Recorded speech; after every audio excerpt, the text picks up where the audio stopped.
ये वही लोग हैं जिन लोगों ने राम जन्मभूमि मंदिर का सदैव विरोध किया।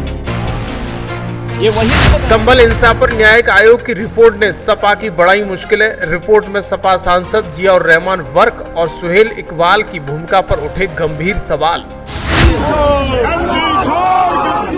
उधर विपक्ष सड़कों पर सरकार को घेरता रहा, इधर संभल हिंसा की 857 पन्नों की रिपोर्ट ने पूरे घटनाक्रम की नई तस्वीर सामने रख दी है।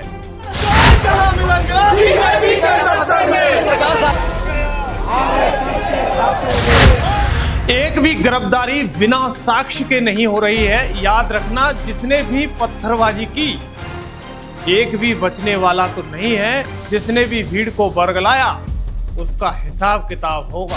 और वहां का माहौल इतना तनावपूर्ण किसने बनाया था? ये पत्थरबाज कौन थे? एक भी गिरफ्तारी बिना साक्ष्य के नहीं हो रही है।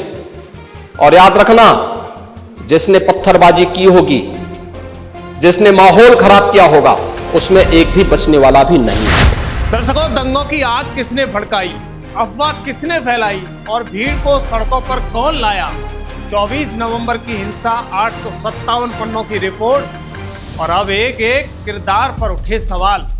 संभल की कहानी अब सिर्फ राजनीतिक कहानी नहीं है, कानून और सच्चाई की कसौटी पर खड़ी है। उन्होंने पूरे सदन की कार्रवाई को भी बाधित करने का प्रयास किया। अध्यक्ष पीठ की भी अवमानना करके पूरे माहौल को तनावपूर्ण बनाने का कुत्सित प्रयास इनके द्वारा आज विधानसभा के अंदर किया गया है।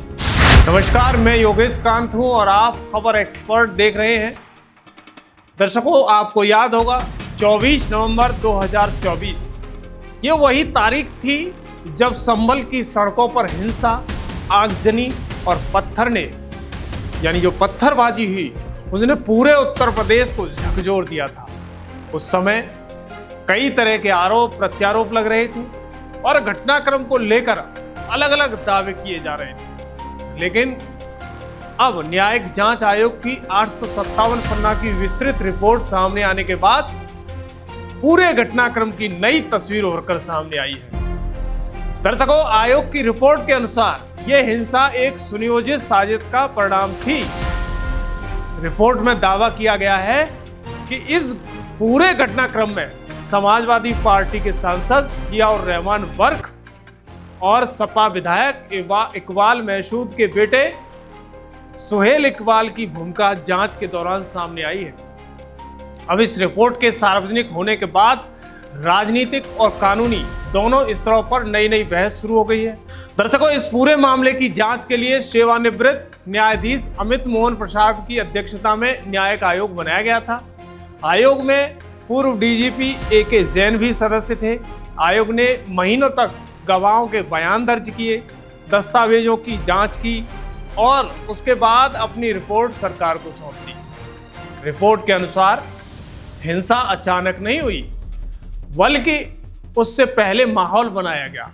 आयोग का कहना है कि मस्जिद सर्वे को लेकर लोगों के बीच भ्रामक जानकारियां फैलाई गई, अलग अलग व्हाट्सएप ग्रुप बनाए गए, उनमें ऐसे संदेश प्रसारित किए गए जिनसे लोगों में भय और आक्रोश पैदा हो गया।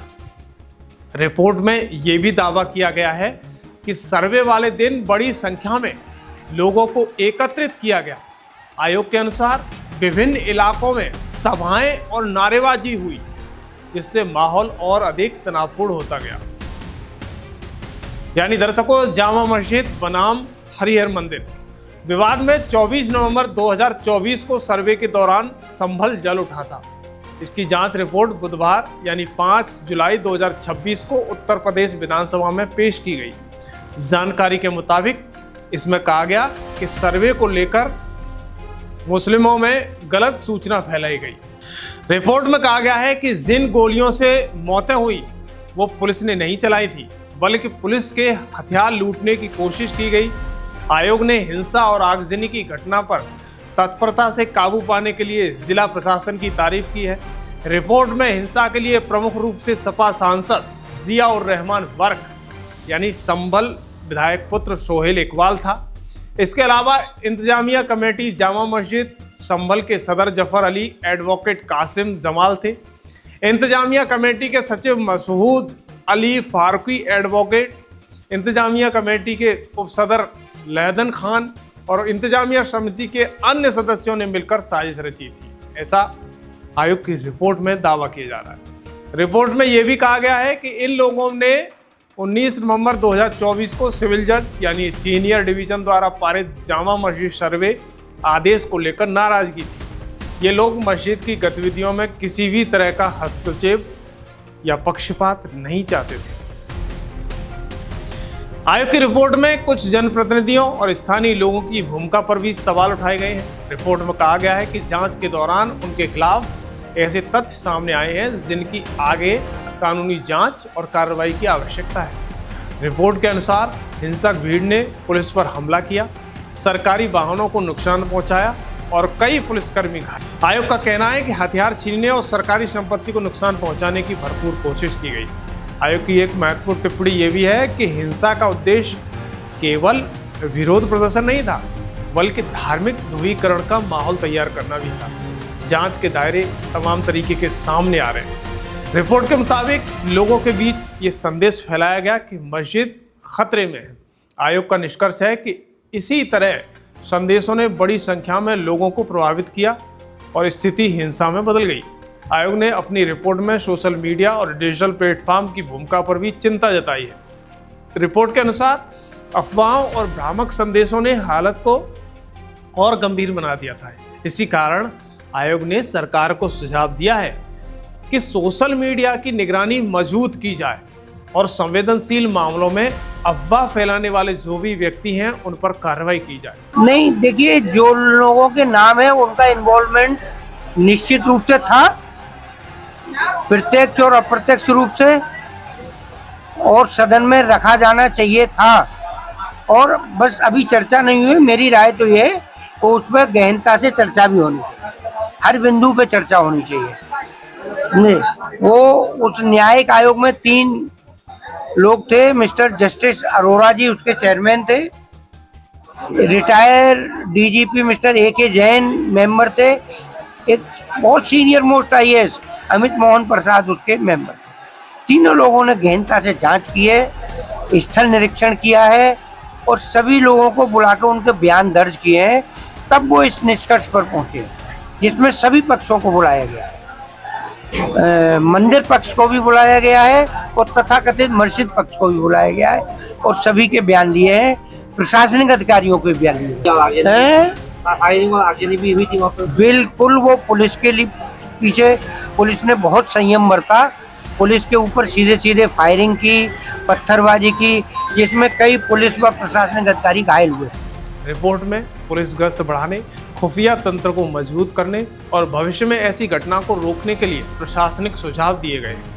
रिपोर्ट के मुताबिक कुछ असामाजिक तत्वों ने वीडियो बनाकर लोगों को उकसाया और भड़काऊ संदेश दिए, जिन लोगों ने मुस्लिम समुदाय को ये विश्वास दिलाने की कोशिश की कि सर्वे के बहाने जामा मस्जिद को हड़पने का प्रयास किया जा रहा है। ये वीडियो के माध्यम से प्रसारित किया गया। आयोग की रिपोर्ट में कहा गया है कि भीड़ ने सुनियोजित तरीके से पुलिस पर पथराव और गोलीबारी की। इसके साथ ही हथियार और दंगा नियंत्रण सामग्री लूटने वाले वाहनों व संपत्तियों को आग के हवाले करने की घटनाएं भी हुई। इस दौरान 28 पुलिसकर्मी यानी प्रशासनिक अधिकारी कर्मचारी घायल हुए। वहीं घटना में 4 लोगों की मौत का भी एक जिक्र इस रिपोर्ट में है। आयोग के अनुसार 24 नवंबर की हिंसा में हुई मौतों के लिए मुस्लिम पक्ष की ओर से की गई कार्रवाई यानी एक तरीका वो सुनियोजित साजिश और एक जिम्मेदार व्यक्ति का बताया जा रहा है। मरने वालों में कोट कुर्बी के इलाके के रहने वाले नईम, सराय तरीन निवासी बिलाल, संभल के हयात, नगर का नुमान और एक 19 साल के लड़के के तौर पर हुई। चारों मृतकों के रिश्तेदारों ने जो FIR दर्ज कराई थी उनमें अनजान लोगों के नाम थे और उन्होंने अपनी शिकायत या पैनल के सामने अपने बयानों में पुलिस पर हत्या का आरोप नहीं लगाया था। सबसे बड़ा सवाल यही है, अगर न्यायिक आयोग की रिपोर्ट में इतने गंभीर निष्कर्ष सामने आए हैं तो आगे कानूनी कार्रवाई किस दिशा में बढ़ेगी? क्या रिपोर्ट में जिन लोगों की भूमिका पर सवाल उठाए गए हैं उनके खिलाफ जांच और तेज होगी या फिर ये मामला अदालत में नई कानूनी बहस का विषय बन जाएगा? फिलहाल इतना तय है कि संभल हिंसा पर न्यायिक आयोग की रिपोर्ट ने इस पूरे घटनाक्रम को एक नए मोड़ पर खड़ा कर दिया है। अब निगाहें इस बात पर है कि सरकार, जांच एजेंसियां आयोग की सिफारिशों में आगे कदम क्या उठाएगी, क्योंकि किसी भी लोकतंत्र में सबसे बड़ी ताकत आरोप नहीं बल्कि निष्पक्ष जांच है और कानून के आधार पर होने वाली कार्रवाई होती है। यानी रिपोर्ट आखिरकार विधानसभा के पटल पर रख दी गई है। मुख्यमंत्री योगी आदित्यनाथ पहले ही कह चुके हैं कि मानसून सत्र में न्यायिक आयोग की रिपोर्ट सदन के सामने रखी जाएगी। अब रिपोर्ट सार्वजनिक भी होती चली जा रही है। आने वाले दिनों में ये भी देखने वाली बात होगी कि जिन लोगों पर रिपोर्ट में सवाल उठाए गए हैं उनके पक्ष में कौन कौन खड़ा होता है और कौन इस रिपोर्ट पर सवाल उठाता है। बरेली में भी दंगा करवाता था, लगातार अव्यवस्था पैदा करता था। उसने एक बार धमकी दी, प्रशासन थोड़ा सहमा, मैंने कहा चिंता मत करो, तैयारी करो। उसने धमकी दी तो उसको एक बार आने दीजिए, एक बार में निपटो। और आप देख रहे होंगे कि मौलाना जेल में आज कष्ट उठा करके नाक रगड़ रहा है, कह रहा साहब बकस दो, एक बार जान बकस दो, आगे से गलती नहीं करेंगे, दंगा नहीं करेंगे। लेकिन सबसे बड़ा सवाल यही है कि इस पूरे मामले में एक नया यानी एक नाम बार बार चर्चाओं में है, अनुज चौधरी। दरअसल उस समय संभल के सीईओ अनुज चौधरी थे। उनके कई बयानों को लेकर लगातार निशाना बनाया गया, जबकि उनका कहना था कि प्रशासन जिम्मेदारी अपने तरीके से कर रहा है, न कि समुदाय के देखते हुए टारगेट कर रहा है, बल्कि हर नागरिक की सुरक्षा, हर त्योहार की शांतिपूर्ण तरीके से संपन्न कराना प्रशासन की जिम्मेदारी है। आपने देखा था कि उस दौरान अनुज चौधरी सीईओ थे, उनका एक बयान था कि होली और जुमे की नमाज एक ही दिन पढ़ने पर उन्होंने कहा था कि प्रशासन ऐसा समन्वय चाहता है जिससे किसी की आस्था भी आहत न हो और कानून व्यवस्था अपनी बनी रहे। उनके बयान पर राजनीति विवाद जरूर हुआ, लेकिन उनका पक्ष यही था कि प्रशासन का काम सभी नागरिकों के अधिकार और सुरक्षा का संतुलन बनाए रखना है। उन्होंने ये भी कहा कि ईद हो, होली हो या कांवड़ यात्रा हो, हर अवसर पर पुलिस प्रशासन ड्यूटी एक अच्छे तरीके से करने की कोशिश करता है। किसी भी पक्ष को कोई परेशानी न हो, ऐसा प्रशासन की एक जिम्मेदारी है। अगर लाखों श्रद्धालु यात्रा पर निकलते हैं तो उनके लिए व्यवस्था करना भी प्रशासन का दायित्व है, और नमाज अदा की जानी है तो उसके लिए भी शांति और सुरक्षा सुनिश्चित करना प्रशासन की जिम्मेदारी। यही कारण है कि उनके हर बयान को लेकर सोशल मीडिया पर तीखी बहस छिड़ जाती है। समर्थक उन्हें एक सख्त और निष्पक्ष अधिकारी बताते हैं, जबकि विरोधी उनके बयानों पर सवाल उठाते हैं। अब सोशल मीडिया पर तो यहाँ तक लिख दिया जाता है कि 2027 के विधानसभा चुनाव में भाजपा के संभावित उम्मीदवार हो सकते हैं। यानी हालांकि इस तरह की चर्चाओं की कोई आधिकारिक पुष्टि नहीं है। फिलहाल अनुज चौधरी एक पुलिस अधिकारी हैं, उनकी जिम्मेदारी कानून व्यवस्था बनाए रखना है। लेकिन दर्शकों, जब से अनुज चौधरी सोशल मीडिया पर और मीडिया में चर्चाओं में आए हैं, तब से कुछ मीडिया कर्मी भी इस तरह की भाषा लिखना शुरू कर चुके हैं। उसमें से सोशल मीडिया पर एक अनुज चौधरी हैं, पत्रकार बताते हैं अपने आप को, बहुत सारी चीज़ें उन्होंने लिखी हैं। उन्होंने लिखा कि 2027 के विधानसभा चुनाव में अनुज चौधरी मजबूत दावेदार हैं, विधानसभा की टिकट के लिए बीजेपी को सोचना चाहिए।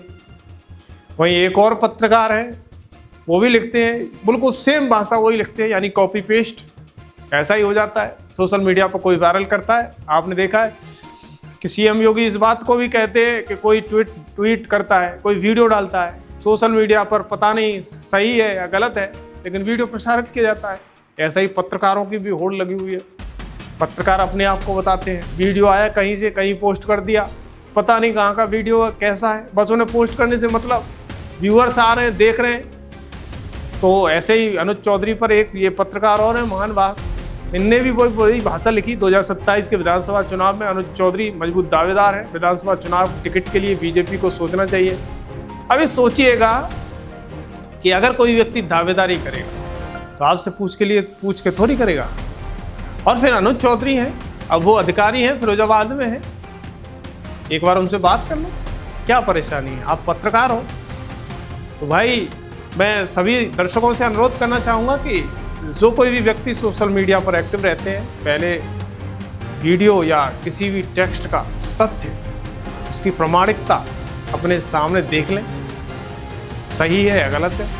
क्योंकि अब बहुत जल्द ऐसे नियम आपके पास होंगे कि एक ट्वीट, एक वीडियो, एक उल्टा सीधा कोई भी मैसेज देने की कोशिश की गई तो बड़ी कार्रवाई आपके इन ट्वीट्स और कार्रवाई पर हो सकती है। एक बात कहना चाहता हूं कि अगर संभल के बारे में हम जब बात करते हैं महोदय, एक लंबा सिलसिला है इस संभल का, और अगर मैं संभल की जब चर्चा करता हूं तो संभल में कैसे माहौल खराब किया गया वहां पे। ये संभल में दंगों का जो इतिहास है 1947 से ही प्रारंभ होता है। 1947 में एक मौत होती है, 1948 में 6 लोग मारे जाते हैं, 1958 में भी दंगा होता है, 1962 में भी दंगा होता है, 1976 में भी 5 लोगों की मौत वहां पर हुई थी, और 1978 में 184 हिंदुओं को सामूहिक रूप से जला दिया गया था। 184 हिंदुओं को हत्या हुई थी, हिंदुओं की हत्या हुई थी और जलाया भी गया था, और 184 हिंदू मारे गए थे वहां। दर्शकों, आगे चलते हैं कि संभल हिंसा के बाद जिन पुलिस अधिकारियों ने कानून व्यवस्था संभाली, उन्हीं अधिकारियों पर कार्रवाई की मांग उठाई गई। लेकिन बाद में अदालतों और जांचों में कई तथ्य, अलग अलग तस्वीरें सामने आई। सवाल यही है कि पुलिस दंगाइयों से निपटे तो उस पर सवाल उठते हैं, और जब पुलिस कार्रवाई न करे तो कानून व्यवस्था पर सवाल उठते हैं। क्या ईमानदारी से अपना कर्तव्य निभाने वाले अधिकारियों को निशाना बनाया जाना सही है? सवाल यह भी है कि अगर हर सख्त कार्रवाई के बाद पुलिस पर मुकदमे दर्ज कराने की होड़ लग जाए तो कानून का राज कैसे कायम रहेगा? दरअसल आपने देखा कि उत्तर प्रदेश में अपराधियों के खिलाफ लगातार कार्रवाई हो रही है। हाल ही में शामली में 1 लाख रुपए के इनामी बदमाश मोहम्मद फुरकान पुलिस मुठभेड़ में ढेर हो गया। पुलिस के अनुसार उसके खिलाफ हत्या, लूट, रंगदारी समेत कई गंभीर मुकदमे दर्ज थे। अब वो लंबे समय से फरार चल रहा था। सवाल यही है कि क्या कानून का शिकंजा अपराधियों पर कसना गलत है, या फिर हर कार्रवाई के बाद अपराधियों के पक्ष में माहौल बनाना? आखिर लोकतंत्र में कानून सबसे ऊपर होना चाहिए, या फिर अपराधियों के लिए राजनीतिक संरक्षण होना चाहिए? और आखिर में 24 नवंबर 2024 की संभल हिंसा अब सिर्फ एक राजनीतिक बहस नहीं रह गई। न्यायिक आयोग की रिपोर्ट सामने आ गई है, और अब जिम्मेदारी सरकार की है, जांच एजेंसियां और अदालतों की है, और कानून अपना काम करे, ये भी है। लेकिन इस पूरे घटनाक्रम ने देश के सामने एक और बड़ा सवाल छोड़ दिया। क्या अफवाहें, व्हाट्सएप ग्रुप, सोशल मीडिया और भड़काऊ भाषण आज किसी भी शहर को आग में झोंक सकते हैं? अगर जवाब हाँ है तो सिर्फ दंगाइयों पर नहीं, दंगे की साजिश रचने वाले, अफवाह फैलाने वालों और भीड़ को भड़काने वालों पर भी कानून का शिकंजा सबसे सख्त और कड़ा होना चाहिए। याद रखिए, दंगा कभी अचानक नहीं होता। पहले झूठ फैलाया जाता है, फिर भीड़ जुटाई जाती है, और आखिर में निर्दोष लोग उनकी कीमत चुकाते हैं। इसलिए सवाल सिर्फ संभल का नहीं है, सवाल पूरे भारतवर्ष का है। अगर कानून सबूत के आधार पर कार्रवाई करता है तो उसे राजनीति के चश्मे से नहीं, न्याय के चश्मे से देखना चाहिए, क्योंकि लोकतंत्र न नारों से चलता है न अफवाहों से। लोकतंत्र चलता है संविधान से, कानून से, और यह सब सच है। अगर न्यायिक आयोग की रिपोर्ट में जो बातें कही गई हैं तो ये जांच और अदालत में भी साबित होती हैं, तो दोषी चाहे कितना भी बड़ा क्यों न हो, उसे कानून के सामने जवाब देना होगा। और अगर कोई निर्दोष है तो उसे भी कानून ही सम्मानपूर्वक न्याय देगा। यही भारत की पहचान है, यही संविधान की ताकत है, और यही नए भारत का संदेश है। दंगे की राजनीति नहीं चलेगी, सबूत का राज चलेगा। पत्थर नहीं, संविधान जीतेगा। भीड़ नहीं, कानून जीतेगा। और आखिर में भारत ही जीतेगा। वंदे मातरम।